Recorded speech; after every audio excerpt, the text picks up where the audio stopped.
Hello mga kalingap! Welcome back again! So for today's video guys, pag-usapan naman po natin ang good news sa new update po natin sa YouTube channel ni Viancy. At dito nga po mga kalingap, Kalingap Rob, may magandang plano. Wow! Ano kaya ito mga kalingap? Ano kaya sa palagay nyo? So dito nga po mga kalingap, marami po tayong naririnig, nababasa sa mga komento na kailan nga daw po kaya magkakaroon ng YouTube channel si Viancy. At syempre, yung iba naman po nagre-request na kung kailan nga daw po na sana ay magkaroon na ng YouTube channel itong si Viancy. At kung isa po kayo na may ganitong katanungan, panoorin nyo po ang video ito hanggang dulo. At dahil dito mga kalingap, ano kaya po ang masasabi ni Kalingap Rob? So ayan mga kalingap, isa na namang talakayan, isa na namang topic ang atin pong bibigyang reaksyon. Ayan, pero bago yan mga kalingap, mega love shoutout po muna sa inyong lahat at syempre sa lahat po ng mga viewers and subscribers po natin. At syempre kung bago pa lang po kayo sa ating munting YouTube channel, please po subscribe, like and share my videos. So ayan, sa Team Kalingap, sa mga solid EDC, ayan, at syempre sa nag-iisang ama out founder ng buong Kalingap, Kuya Bal Santos Matubang and Kalingap Rob. Tuloy-tuloy lang po tayo mga kalingap sa pagsuporta sa kanila nang sa ganun patuloy lang po silang makatulong sa mga kababayan po nating nangangailangan, mabigyan ng pabahay, scholarship at financial assistance. So ayan, tuloy-tuloy lang po tayo mga kalingap at pag-usapan na po natin ang atin pong topic. So ito nga po mga kalingap, yung good news po natin sa new update po natin patungkol nga po sa YouTube channel ni Viancy. At batid naman po natin talagang marami nga pong nag-aabang patungkol po dito. At yung iba naman po talagang nagpo-post pa, nagre-request kung kailan nga daw po magkakaroon ng YouTube channel itong si Viancy. At malamang sa malamang ang patungkol nga po dito talagang inaabang-abangan na po nila. So alamin po natin sa video ito ano nga ba ang masasabi po ni Kalingap Rob patungkol po dito. So panoorin po natin ito ang mensahe ni Kalingap Rob. Kailan po magkaroon ng YouTube si Vian? Maghintay lang po kayo. Darating po tayo dyan. Hindi pa naman po kailangan ni Viancy ngayon. Saka, kahit nga po si Carla, kahit may channel, di naman po siya nag-upload Wait lang po kayo.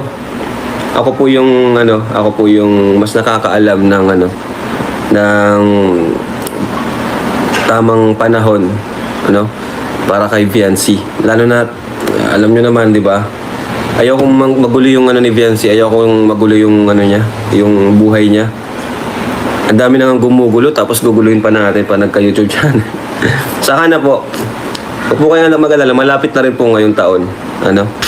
Ako naman po pa nagsabi ako, tinutupad ko po yan.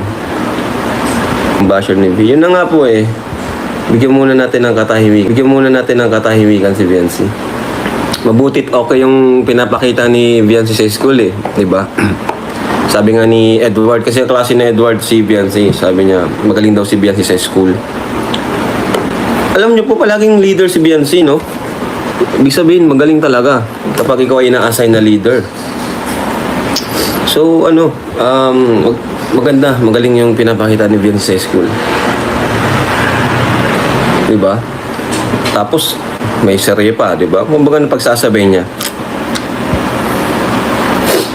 Kaya, congrats kay Viancy. So ayun, narinig po natin ang napakagandang mensahe ni Kalingap Rob patungkol nga po dito sa pag-YouTube ni Viancy. Napakaganda yung plano ni Kalingap Rob, yung layunin niya para kay Viancy. At alam niya kung ito nga po nakasasama o kung ito nga po napapanahon na mag-YouTube itong si Viancy. Masasabi nga po natin na ito ay good news kasi nga may magandang plano si Kalingap Rob pagdating sa pag-YouTube nga po ni Viancy. At syempre, isinasaalang-alang nga po dito yung kapakanan ni Viancy. At ayaw nga po ni Kalingap Rob na magulo pang lalo ang buhay ni Viancy dahil dito sa pag-YouTube. Batid naman po natin na talagang napakaraming mga basher itong si Viancy. Mga nag-iisip na mga hindi maganda para kay Viancy. At ang pinaka-the best nga po diyan yung pag-aaral ni Viancy na huwag maapektuhan. Kasi nga napakaganda yung record ni Viancy sa school. Talagang napakatataas pagtataas ng grades ni Viancy. At isa pa nga po dito ay talagang laging nagiging leader itong si Viancy pagdating sa school. Ibig sabihin lang po nito mga kalingap ay talagang matalino itong si Viancy pagdating sa school. Wow, grabe, 'di ba? Nakaka-proud. Kahit naman po sino, kahit ako, kung ako ang magulang po ni Viancy, ay talagang saka-saka na muna yung pagbablog na yan. Unahin na muna yung pag-aaral, 'di ba? May time diyan. So ayan, tama naman po si Kalingap Rob. Pagdating sa pag-YouTube ni Viancy,